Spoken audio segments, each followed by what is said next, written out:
Most owners lose money long before the first tenant ever moves in. Not from bad rent growth or rising interest rates, but from design mistakes and digital infrastructure decisions that they never knew they were making. In today's episode, we reveal the hidden NOI that's baked into your building on day one and how tiny choices can change your trajectory for years. Welcome back to the Real Estate Investing for Cash Flow podcast. I'm your host, Kevin Bupp, and in efforts to help you build and maintain cash flowing assets, we're uncovering where hidden NOI actually comes from in your portfolio, the decisions that happen before lease-up ever even starts. To walk us through it, I'm joined by two experts in these two different but connected lanes, Marcy Sagel of MSA Interiors and Bill Douglas of OpticWise. In this episode, you're going to hear how smart design prevents rework, speeds lease-up, and reduces long-term turnover, how owner-controlled digital infrastructure uncovers new revenue and cuts operational expenses that operators overlook, and why so many buildings are accidentally antiquated on the day that they open, simply because the wrong people made poor decisions early on in the design process. If you own, operate, or invest in commercial real estate, this episode is going to change how you think about amenities, infrastructure, and the hidden value trapped in your building. So Marcy, with that, I'd love to get started with you, if you would. For those that aren't familiar with you, please take a moment, tell our audience who you serve and what problems that you solve. Thank you so much for having me today. We are MSA Interiors, and we are located in Baltimore, Maryland, and we specialize in interior design for multifamily, senior living, affordable housing, student housing. And it's a broad spectrum of what we do, but we focus on what we like to say interior architecture. And so we do all of the drawings for the interior space planning, furniture, fittings, art accessories, and of course, every single finish in the whole building. So that's typically what we do. Okay, fantastic. Thank you. And Bill, how about you guys at OpticWise? We serve primarily multi-tenant commercial real estate focused largely on hospitality, office, and apartments. And the problem we solve is taking their digital infrastructure, which is the networks and the systems in a building. Sometimes it's the edge devices and sensors, most of the time it is, and turn those into data generating, therefore income generating assets. Rather than being an expense on the line item, we believe they should be an asset that generates income and has a known ROI driving NOI. Oh, fantastic! So that's exciting. So we're gonna try to thread the needle here today. You guys both are slightly different backgrounds, but really have one common core and one focus, and that's really helping drive revenues, help drive the bottom line, and increase NOI and the profitability in these various types of properties. And so excited to learn quite a bit more about both of you guys, and and maybe even dive into some case studies of properties where you guys have been successful and really helped increase the profitability for owners. And so those that are tuning in here today are commercial real estate owners that are basically across the broad spectrum of multifamily, office, retail, self-storage, industrial, assisted living, you name it.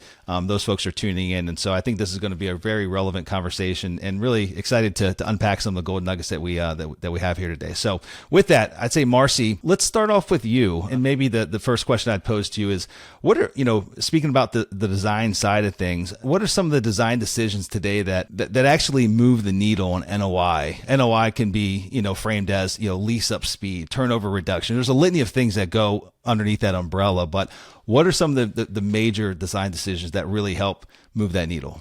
The first thing that I like to say is that the design decisions should all be made early and upfront. So when we're making those decisions, you want to make sure they're locked in and the team has made the decisions. We work a lot with the property management group, as well as, who's going to be managing the project, and also with the developer. And we want to lock in what those amenities are early on. Every single property management group has different idea of what they like for amenities, what those sizes of different spaces are going to be. From leasing offices, are they going to have a touchdown spot? Are they going to have back of house offices? What are they going to have? We want to figure all that up front, making sure that we can kind of do the space planning early on, so that we don't have to keep redoing it, so that everyone's involved in that planning decision.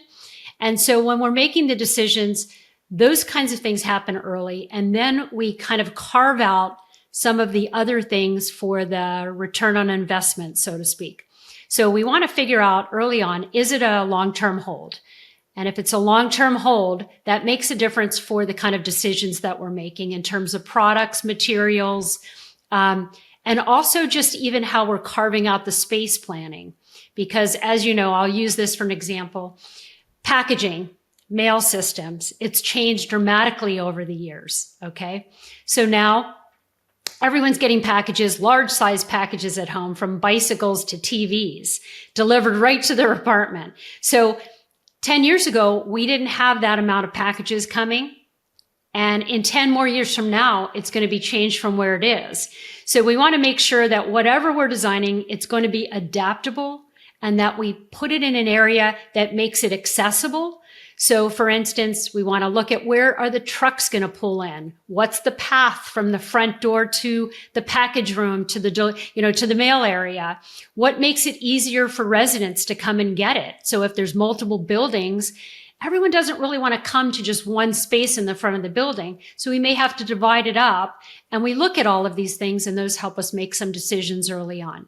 Same goes with amenity areas. They're constantly changing and they're evolving, and we're sort of giving them a facelift every, anywhere from every 5 to 10 years, kind of giving something new and exciting. Let's say for a golf simulator, we might put a golf simulator in.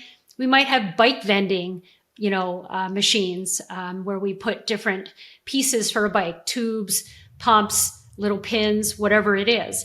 We might do cold storage and food delivery. That may change. We may put that in the front, and then it looks sort of junky when you have, multiple family buildings that have, 500 plus units and people are getting food delivery all day, every day.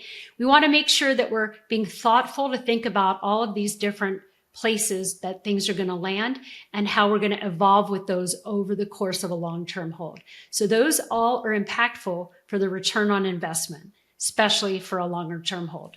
No, I appreciate that. You make me giggle about the the packages. We're all receiving packages, and I tend to trip over a multitude of boxes at our front door every time I come home. So much that our neighbor has coined our home prime time because of all the Amazon trucks that show up. So I'm very familiar with that concept. With that, would love to. You made a comment there. I want to unpack a little bit. You made a comment about whether a particular property is going to be a short-term or a long-term hold, and that really helps drive the decision-making of maybe which path you guys take. So what are some of the considerations there? Maybe some of the differences that might come about if a client of yours says, well, we're going to build it and flip it. We're going to build it, we're going to stabilize it, and then we're going to be out of this project. Whereas it could be a client that is building it to hold long-term for multiple decades. What are some of the changes and considerations that come into play? So we have a lot of family REITs and investment groups that we work with nationwide. And when they do projects, they are very long-term hold. So they are looking for us to design the building to have a longer, what I call shelf life. So when we're looking at finishes and looking at different kind of amenities, we're putting things that are not kind of too crazy, not the color of the moment, not putting up something that is going to just last a year or two. And we're not making it, like a hotel, like a sort of what I call a funky hotel. We're making it more long-term. We're making it have visuals that can hold a longer shelf life. And that's really the key word, because we have other people that want the latest and greatest. So we have clients that say, no, I want the most innovative, the most new. Give me out of a box, new concept of amenities. And we have to do that. But guess what? They may not be used. They may not be as functional. They may not be as thought out. They may be very innovative, but we have projects we've put full basketball courts in, okay? And maybe 2 people have used the basketball court. So you have to kind of think about how can those things evolve, what is going to be used, what's not going to be used. And the one area that any person who's ever done a multifamily will tell you, especially after COVID, is that co-working is the number one choice for putting into a multifamily investment building, no matter whether it's short-term or long-term. We put Zoom rooms in, we put podcast stations in, we put individual little areas where people can go on their own, or an area where they might just lounge on a couch behind a closed door for the whole entire day rather than being in their apartment. So co-working is probably the number one thing that people want in a building. Second thing that I think that people want long-term or short-term is they want an outside area to go to. Doesn't have to necessarily have a pool. They just want to be able to sit outside and get some air. So we try to activate some of those outdoor courtyards or spaces around the building, in between the building, anywhere we can carve out benches, outdoor seating, or just some fun areas for people to kind of take their computer outside and get some fresh air. So again, just giving that sort of like open outdoor airy space. I love the co-working element. I mean, it's been many, many years since I've been in a new Class A type of facility. I've never been in one that's had co-working, dedicated podcasting rooms, but I think that's absolutely brilliant. It makes sense, especially, the kind of the work at home economy that we're in at this point in time. And so that's a ton of sense. So you mentioned co-working and then outdoor space. Those are like the two most desirable amenities.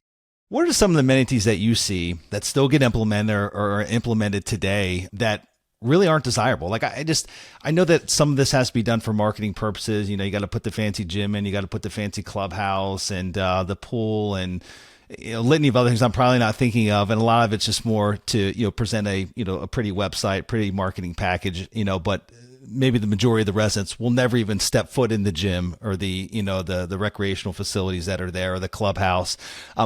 What are some of those amenities that you find to be more often than not a waste of money? Like there's really no ROI and no need for, a multifamily developer to ever even include them or any other type of developer, for different clients that you work with. What are those amenities that are really just a waste? We put gaming in a lot of buildings, in just about every building, and gaming is different to every developer. So gaming, traditional gaming for us means a pool table, possibly, a foosball, skee ball, whatever, or an actual gaming room where younger people can get in front of a TV and have a larger format TV that they can actually game with other people in whatever game it is that they're using. So what we find is, while those are popular, they're more popular for a rentable space, okay? Like the gaming room is very popular if we attach it to a bar area at a serving area that people can actually rent the space out. And we find that's incredibly better for ROI, okay? Rather than just giving a plain old game room. So of course, just about everybody wants some type of game room because people like them.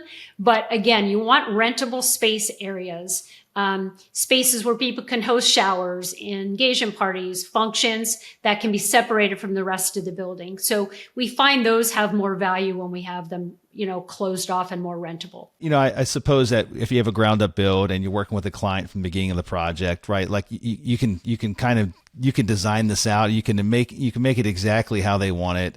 What's going to bring the highest value, the highest ROI, but how about retrofits? Additional challenges associated with taking a vintage product, something that maybe is, 20, 30 years of age and actually breathing some of this new life into it. What are considerations that are taken into place there that, and how do you look at those projects versus that of a new build? We typically have projects that are being renovated on a yearly basis. So basically We're either brought in to renovate a project and update something that could be 20 or 30 years old.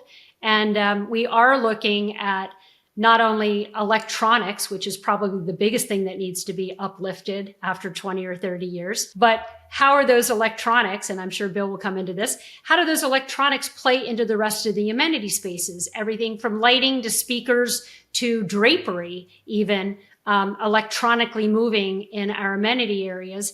And how are they going to function once we get the change? And basically, what's our budget? Because those items are typically going to be a higher cost level. And so we want to make sure that we're telling developers, and this is something we do on a regular basis. We'll come in and we'll do what we call a budget planning for 5 years. And we'll take that budget over a 5-year to 10-year period, and we'll carve it out for each year. So we'll determine that we're going to do a certain amount of renovations the first year, a certain amount of renovations the second year. So we're going to kind of play with all of those as we move through the 5 to 10-year period. And during that time, we will intertwine newer technology, uplift all of that, including possibly going from a key track to a door to a fob to a door, and all of those electronics changing over to newer technology when we're working on an older building. So that's typically how we do it. We kind of phase it in. No, I appreciate that. And I love case studies. I think that really helps us wrap our arms around and better understand, a real life example of you in action. And so is there maybe a recent project or a project that comes to mind where, you guys getting involved, like kind of, intervening earlier on in the project, directly improved NOI from what would have happened without your intervention? And, if so, what were those measurable results? When we look at a building, we're looking at a lot of things that are a little bit different than the developer might be looking at. So we're looking at a few things for us that's really important.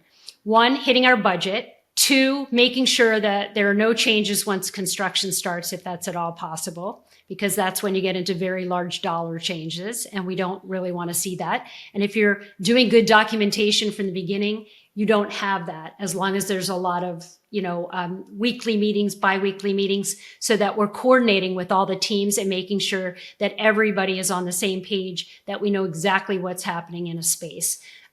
So as we move down that path, we want to make sure that we're looking at what our lease up is. How fast is that lease up for our client? Because when we're doing a new build, that's really what's most important. How quickly can we get that building leased? And we look at it and pay attention to it.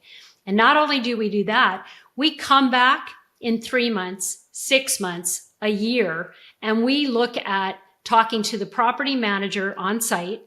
We talk to the supervisor for maintenance on site. We want to find out, what are you having difficulty with cleaning? What are you having difficulty maintaining? What do you like? What don't you like? We're gaining knowledge from all of that so that we continue to give people a really good product.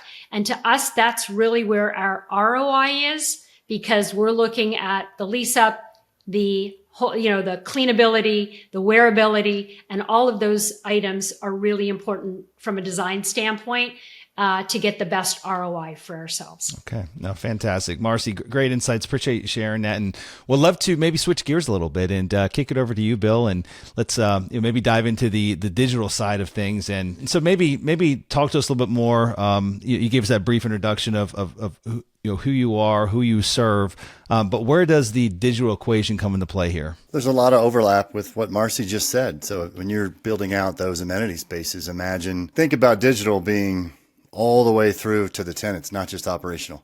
So imagine an experience where the tenant could go down to that amenity space and still be on their own private network, connected to all of their systems that they have, whether they're in their property or out in the electronic world, and controlling them and control all of their users, but move from their unit to their friend's unit to that amenity space and still be on their own network on a platform that is monetized by the building, not by an ISP.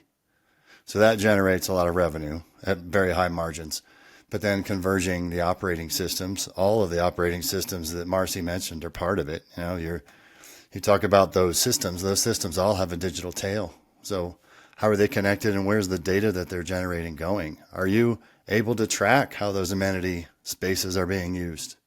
Do you want to? I'm not saying track people's activity on the internet. I'm just saying track where they are in your property as a body, not as an identifiable person. But do you know if the pool and the gym is being used? It's very straightforward space utilization is demonstrably proven to impact NOI. So you have to know if it's being used or not before you can enlist Marcy's help to redesign it, to retrofit it. So if you asked us what we would do with an old apartment complex to renovate, I would say monetize the direct to unit internet. If that means getting rid of your bulk contract that you're getting $4 a month on and trading it for $30 or $40 NOI per month, start there.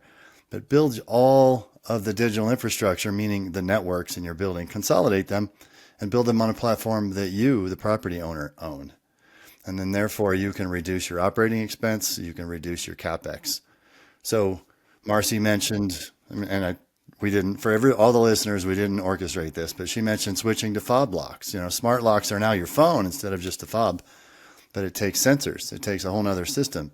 how is the door lock itself going to communicate back to the platform, whichever vendor the property picks? We're not the vendor that sells smart locks, for instance, but getting from the door lock to the internet or to the on-prem control unit is part of the digital infrastructure flow. So do you have to put in a whole nother network just because you want smart locks, or can you just piggyback on the network that you already own?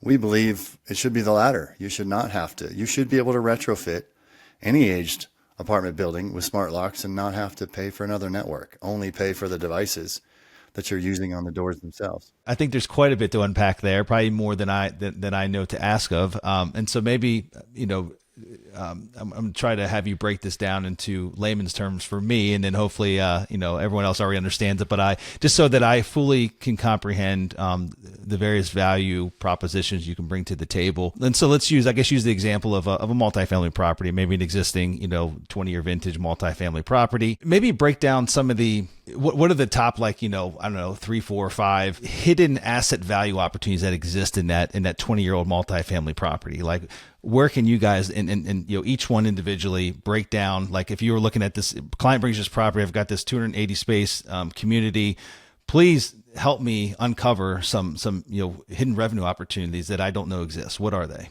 or what could they be? They don't necessarily have to be revenue opportunities to be NOI opportunities. What technology services are your tenants buying, but not from you? Could you provide internet? Could you provide, right down the line, do a survey of your tenants and see where they're buying it. And you may or may not have a bulk agreement on your property.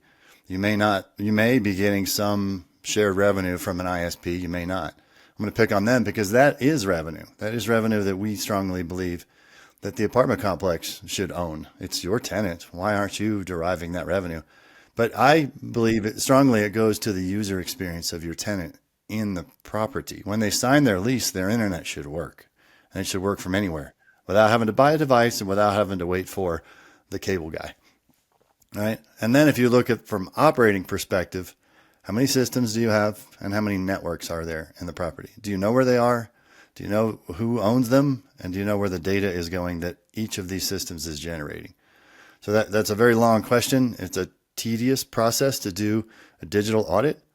But at least when you do a digital audit, and you can do it yourself, we'll give you the form. You can just ask your team to fill it out. It's not something we have to sell. I'm not here to sell anything. And you do that, at least you know what you don't know. Where can I consolidate systems? Why do I have 15 systems and 11 networks when I probably only need 2 networks? And fire and safety is always a separate one. Anything IP-based should be on one network, and that network could be hardened. And we believe you should monitor and manage it just like you do all of the other systems in your building. But why is technology treated like an expense? Open that closet and see blinking lights and there's wires everywhere. Nobody wants to go in there. They just close it and say, So why isn't it treated like the asset that it is? It could generate income, and you could reduce your utilities by 3 or 5%. First pass. You could keep your insurance from going up 10% next year and tap it to a 1. Just by having the right data and collecting information. Maybe it's new sensors, but sensors aren't that much money. So I would say, look at both sides. What could you monetize for revenue and what could you optimize for expenses? And the digital infrastructure is just the core of the networks. And then the third question is, where's the data? Like if you look at your access controls versus your video security versus your HVAC or building automation, as sophisticated as a 1980s building is, there's probably no building automation system. Maybe it's just a bunch of thermostats for a common area. Go to the pool systems. You mentioned a pool. Are you collecting data from that? And if not, why? But if yes, where is it? How come I can't look across those from my data and find other ways to optimize? And people talk about AI everywhere, but machine learning is a part of AI that's predictive analytics that's been around 15 or 20 years. We now help our commercial real estate clients use predictive analytics or even optimization analytics because they can see the data. So the underlying value of the data from the property that you own is largely being ignored, or the vendor has it and they're not trying to keep it. Nobody's ever asked them for it. Some vendors are trying to keep it and they want to charge you for it. But that we're seeing go by the wayside. So it was a very long answer to how the low-hanging fruit would be monetize the internet. You've got parking, put dynamic parking pricing on, We have several clients close to football stadiums, close to concert venues, and their parking is static, price-wise. Why is it $8 when people are paying $30 to park, for instance? So we see thousands of dollars come out of parking, thousands of dollars come out of reduced number of times they paid for redundant services on networks they didn't need. Just do a digital audit and you can pull thousands of dollars per month out of the OpEx. Yeah, well, you're preaching to the choir. We own parking, and so one of the biggest levers that we pull is just that, introducing dynamic pricing. Finding parking garages that are just charging a flat fee no matter what time of day, no matter what the supply demand factors are, and just making slight adjustments there based on time of day, your rates, what have you. You got to look at the data. The data could be the venue's public calendar, or the data could be number of cars in line. So as it relates to internet, that you've hit on that a couple of times. Seems like that's a big one. That's kind of like one of the initial ones that we would take a look at where there could be opportunity. And so, assuming that in this vintage '80s building that I presented here, it doesn't have any type of bulk plan, doesn't have any revenue plan, revenue share plan in place. And so, what does that look like? What are the opportunities out there? And then, how would that look for the building owner as far as kind of really owning and controlling their own digital infrastructure? Well, even in an 80s building, there is a wired infrastructure going to every unit. So chances are you could leverage that wired infrastructure without having to do a massive retrofit. You would need some switches. Maybe you don't want to do Wi-Fi because it's, I don't know, is it a garden style or is it stacked? It depends on the layout, whether you do that. But either way, every one of your tenants is paying for internet. So why aren't you selling it to them?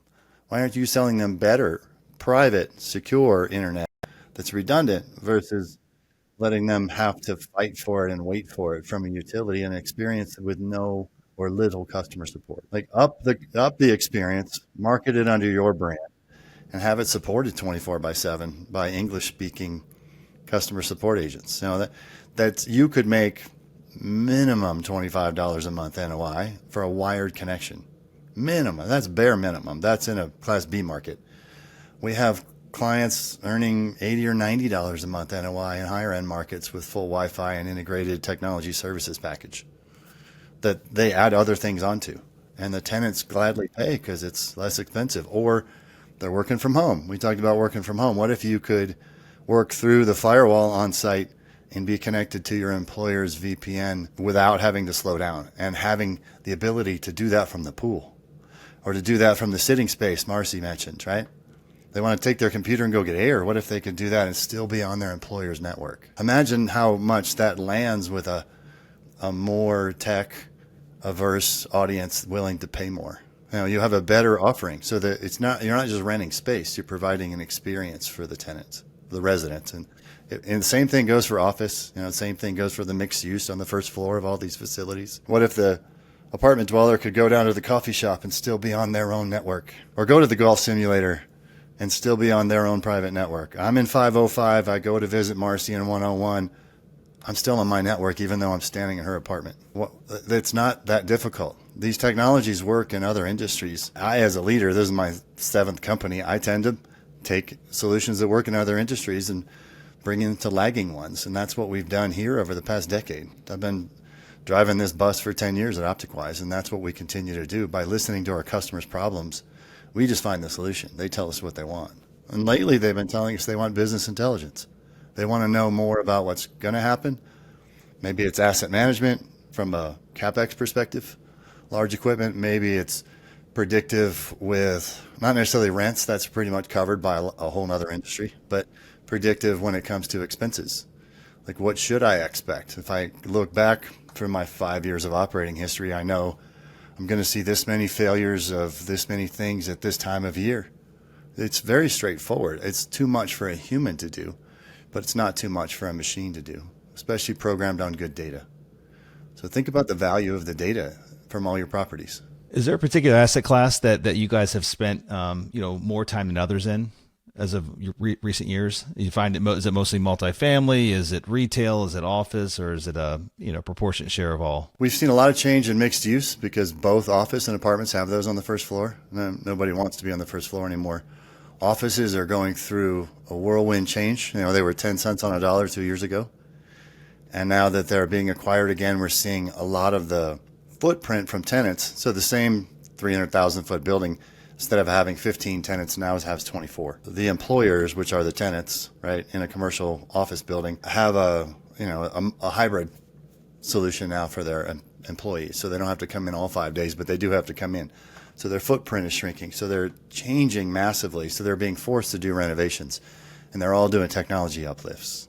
So apartments, I think the biggest change we've seen is how to deal with EVs, electric vehicles, and the smart locks, smart thermostats. Those are the biggest waves. And then that drives the need for digital infrastructure improvements because the network can't handle that traffic. So who's going to buy it? Who owns it? You don't want your vendor to own a network in your building. You think Toyota would ever let you do that in their manufacturing plant? Good point. Network in their building and take data out? Good point. You mentioned Amazon. You think Amazon would ever let you do that in one of their distribution facilities? Yeah. Commercial real estate does it almost every day. You're right. It's become the norm, right? So like you make a valid point, but we've accepted it to be the norm. I don't think it's going to remain the norm, and the early adopters are already saying it's not the norm. Like, we not only make more money to own it, we control the user experience, which is our tenant, which is where our revenue comes from. So they're treating their tenant better by owning the digital infrastructure and by actually looking at the data. Like, Marcy's job would be a lot easier if she knew how our building was actually being used. She could really redesign it better. Yeah, well, I was actually let's talk to that a little bit. So you referenced, you gave an example, a couple minutes back on, the data that you can, folks that are actually using the pool based on the data that you're collecting. Is there any additional way that you leverage that outside of maybe, working in conjunction with a team like Marcy's to help better design or better utilize a building? The data belongs to the building, so I would have to ask that question to the building owner. The only time we'll say no, it's impossible, is if they're trying to geofence or trying to figure out what their tenants are actually doing on the internet or on their electronic presence, because we don't track that. We believe in privacy. Okay. So when I'm talking about data, it's generated by the system on the property, not by a person. Okay. So yes, we can do anything with a system. And when I say occupancy sensors, that's just counting bodies. Gotcha. I don't know what they're doing. I don't know who they are. The pool's got 35 people in it right now. The TV room, there's 5 gamers in it. And I just track it, period. And then you can go look at it. And then I'll ask Marcy, what would you do with that data then? So I was going to add that, we work with very large property management groups nationwide. They're some of the largest ones. We work with them over and over and over again on many, many, many jobs. They do have the data. They do understand exactly who's using what amenities. And like, for instance, pools have to have a gate. They have a fob to get into the gate. They know exactly how many people come in every single day and who those people are if they really want to know. But they take that data, and we do have big discussions about different locations from urban to suburban to, different levels. We're hitting different market shares. All of those things come into play when we're looking at who's using amenities and what that potential client base might want as amenities. So we have big conversations about those from data, exactly what Bill said, that they have gathered over hundreds of thousands of properties across the nation. And so they take that data and they put it into different categories: pricing of rent, types of properties, urban, suburban, garden style, whatever it is. And they divide it up, and we get that information to utilize on what amenities might be appropriate for that particular build out. And so they supply us with that. And so it's very, very helpful in helping to determine what might be effective, what's most rented, where they can gain revenue, and all of those different things that we talked about earlier in the conversation. Well, Kevin, that's large, right? Marcy said they were large because they had the data. Most of our clients are middle market. So think 10 to 200 properties in their portfolio, and they don't have it. It's not that they can't get it, but they've always just operated space. Like, we just rent space. I hear that a lot. No, that's all we do. We operate a building. True, but this is a way to operate it better. So just ask, where's the data? If it's not there, there's a way to get it. But if it is there, why don't we have it? It's just twofold question. Just ask your own manager inside of your portfolio if you don't have that data, because it's so valuable, like Marcy said. A great transition point to ask maybe a question that's applicable to both of you. I mean, like, you both have shared compelling reasons as to why we should be, as building owners and operators, thinking along these paths of engaging with firms such as yours to drive additional NOI. But you get folks that get stuck in their ways, right? Like, I think, Bill, to your point, we've in the commercial real estate space, historically, we've taken it as a norm to not own our digital infrastructure, right? Like, we've just outsourced it. Again, Toyota, Amazon, they wouldn't do that. Why do we do that? But we've considered it to be the norm. And so we've all just adopted that. And so with that being said, it's, we've been operating in the same manner for many, many decades. And a lot of folks don't like change. They like making more money, but they're slow to make shifts. They're slow to make change. And so, what's the biggest resistance, or how do you get over the resistance that you might receive from a developer or property owner when it comes to these different methodologies that you guys share and preach and can show them of how they can drive additional NOI in their properties? And maybe, Bill, if you want to take that first, and then we'll follow up with Marcy. Well, there's no doubt a very strong, nice way to say it is status quo bias. Like, it works for us. This is what we're going to continue to do. The more we get involved earlier, you said developer or operator, so I assume you're talking about new builds. The earlier we are in the process, the more we can save on CapEx. If you're going to make a digital infrastructure or a design change prior to it going to bid for your subs, the more money you actually recognize as the owner. Change management is a large issue when it comes to digital transformation in any industry, and it's true here. We wrote a whole chapter in the book, the Peak Property Performance book, about it. You just continually tell your team why you're doing it, continually tell them the vision, continually get younger or more tech forward thinkers on your team, and delegate more. So I'm not the people running the property can still run the property, but they need to have digital insights, data insights. So the earlier you're involved, if you're going to buy a property, do a digital audit, make that part of your diligence. Like, know what you don't know. If you're going to build it, then set the stage. Like, who's going to make the decisions on, like we do it on design. The architect does it on the physical design. Who is in charge of everything when it comes to systems in this building? Whether they're operating systems or devices or anything low voltage. We have an electrical engineering firm that designs, maybe even installs. How come we don't have that for our digital infrastructure? Start asking that question earlier. And then you'll see a massive ROI, because instead of building 12 networks, you could build 2 and save yourselves $1 a foot in a new build. Large numbers. Like that'll move the needle. This is not an expense as much as it is the consolidation that you can turn into a capital item that generates income. Well, I think that's the shift, right? And that becomes a resistance, is getting folks to think that this is not an expense. This is an opportunity for, significant value creation, right? And I think that's really where the initial resistance comes from, is everyone just kind of outlining it as an expense and not really seeing or being clear or fully understanding or comprehending the value proposition that comes from going through, an audit and identifying some of these potential, opportunities that exist. So, Marcy, how about you? What are your thoughts? Like I said earlier, when we get involved early on, which we do because we want that with our clients, the property management group is directing usually what is happening from a technology standpoint. They're making decisions for the client. They've been hired early on to help guide the process. And they're basically signing on to lease the building within a certain period of time if the developer does certain things that they need to be followed, such as technology, path of technology throughout the building, like Bill mentioned. How are they going to make money on some of that technology? And how's that technology going to be intertwined throughout the building? So we're a lot of times dictated from the property management group. And what we've seen over the years is, obviously, there's some good property management groups, and then there are some that are really antiquated and are stuck in their ways, just like you mentioned, Kevin. And they're usually very small and regional. And what we find is that they think that they know exactly how everything should go, even though they've never done properties outside of their one little region that they've ever worked in. So, we have a dilemma sometimes. We have to go with what they're suggesting. But at the same time, we point out return on investment for the client. We have a conversation with them and say, we don't necessarily always think that that's the right way to go. And not from it being a difficult standpoint, but from a, hey, we have a lot of experience doing this nationwide, and here's what we have found. So here's the good and here's the bad, and here's somewhere in the middle that you might want to go, just so that you're being covered in the future and you're not being left behind.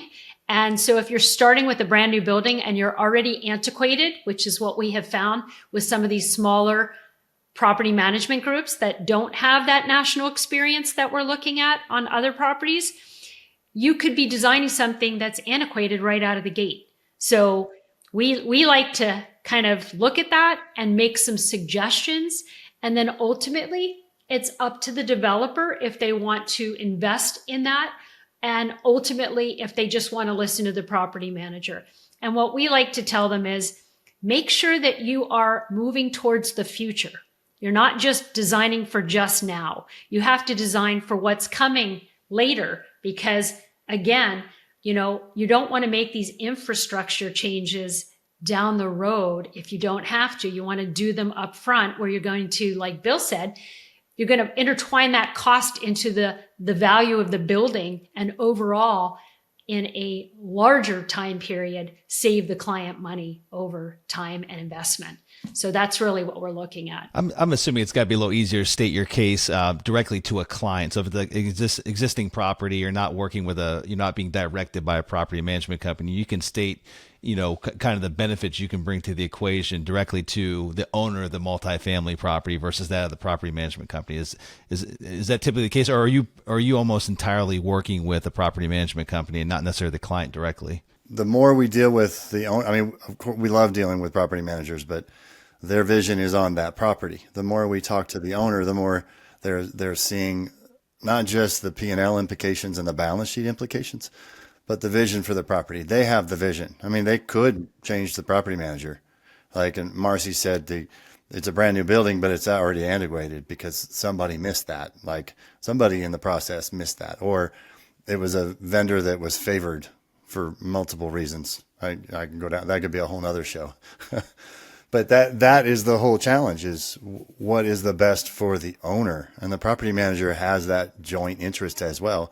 But sometimes it doesn't fit into their status quo. You're never going to have an absolute true alignment of interest between an owner of a property and a property management company. You might have it pretty close, but it's never 100%. So, well, the vertically integrated ones get close, yes. But they also miss, like Marcy said, they miss the nationwide vision of the bigs. That can share data with what works on the West Coast versus the East Coast. If you're not on either one, and the vertically integrated ones often miss that. So it's also, the better view on the other side of the street perspective.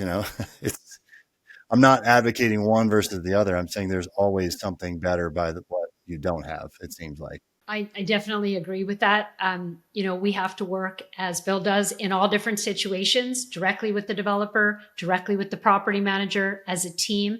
And so we effectively want to give the developer the most bang for the buck, so to speak.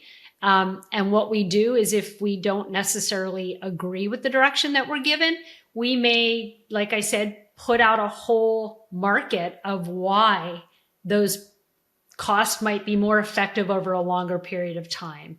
And so really kind of giving the developer something to think about, and not just being told, because in 5 years, they may not be with that property management group, because that's definitely a moving target with a lot of developers. They don't necessarily, if they don't have their own property management group, and very few do, they are hiring a group and they may not like what that group has done, and they may move to a different group because, again, they want total lease up and they want, less turns each year. And, those are the way, or maybe they want more turns because they want to raise their value. It just depends.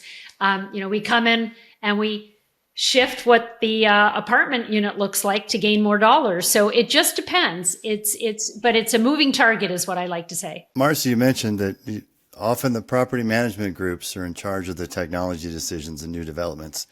And I want to just point out the irony, because the technology investments are longstanding, they're capital related, they drive OpEx, they impact CapEx, yet the property manager is making them. And the property manager is not a technology firm. The property manager is great at knowing the market rate, great at showing and leasing up the property. That is not a technology firm. I mean, you can't be a jack of all trades. I know some of them try to be, but it's impossible. Like I'll tell you exactly what we don't do, and we're not going to try and do it. We can refer you to all those companies that do that because we specialize in what we do. Can't specialize in everything. So for a property manager to pick some of these technical digital infrastructure, data-driven solutions is a huge ask. And often that's where it leaves a gaping hole when the building gets turned on. So I encourage you to ask strongly, why are you making, if you're deferring to your property manager and you're an owner, whether it's existing or new build, ask why they're making that decision. Ask, do they have a financial incentive to make so? Does their property management firm own some of that vendor? Is there a commission involved in that vendor? Are you going to be around if this vendor doesn't work? Like, what support is there if that you're going to provide for making this recommendation? And then people make different decisions. I couldn't agree more, Bill, because we do not direct any project with any commission or any kind of motivation based on any kind of back dollars. 100%. And that's a really big factor with a lot of vendors. And we encourage everybody to ask their vendors that same thing. Well, I think what happens is a lot of folks just get, they want the easy button, right? And they take the recommendations from the PM company and just assume that it's, that's the best option for them, because it's being suggested by this third party or this management company. They've worked with them, they had good experiences. Little do they know there could be ulterior motives that they're not aware of. It's the same thing I like to say with, a GC hires a flooring sub, and everything's been thought out, everything's been designed, everything's been approved. The next thing you know, you've got some flooring sub saying, oh, it's tariffs, or we're not going to be able to get that product, and we're going to switch it out for this because we're going to save you some money, but they're actually making 20% more on that particular product. And we don't even know what the finish looks like and whether it's going to peel, scratch, whatever it's going to do. And I always get upset when products are changed out, not because they're getting changed out. If they had a valuable reason for changing out, I'd be fine with it. But because they're not looking at everything working together in the unit, so to speak. Does the cabinet go with the new floor that you just subbed out? Or, how do they all mix together and look when they're finished? So these are some of the things that, we try to bring to the attention of the developer very early on, and we try to hold specs.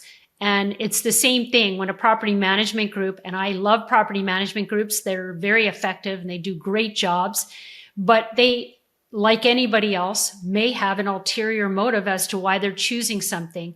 And it's best to dig into it, get multiple bids, and absolutely get information, not just one path. So that's always my sort of word of advice for that. Yeah, well, fantastic. No, well said. And you just want to be conscious of your time as well. I appreciate you guys both coming on here today. You guys have been an absolute pleasure to have here, and some just insightful knowledge that you shared. And I think the moral of the story that we're gathering here, as we kind of wrap this up and summarize this, is enlist the expertise of folks like Marcy, folks like Bill, when you're either looking to develop a property or refit an existing property to uncover those additional value opportunities that might exist. And so, just again, don't take the easy button, as we're talking about here in the last couple of minutes, of just, utilizing relationships. Not saying that they're not, great points of contact from a property management company, but do your homework yourself, and list, some additional third parties that have very specific knowledge and expertise that can, again, help you uncover, just really, so it sounds like some hidden gold here, that property owners just don't consider. So with that, Marcy, Bill, really, again, appreciate having on the show. For those that want to learn a little bit more about Marcy's work at MSA Interiors or Bill's team over at OpticWise, we're going to put all the information for links to their websites. And Bill, you've also got a podcast as well. We're going to put that all down in the show notes. And with that, guys, that's all we have. So appreciate you coming on the show today. Thank you very much. Thank you, Kevin. Appreciate it. Likewise. Thanks so much for having us. Yeah. And guys, if you've enjoyed this episode today here, be sure to leave a review as well, and hit the subscribe button, as it really helps us, continue to attract great guests like Marcy and Bill. And so with that, that's all we have for today's show. So we will see you guys on the next episode. Take care.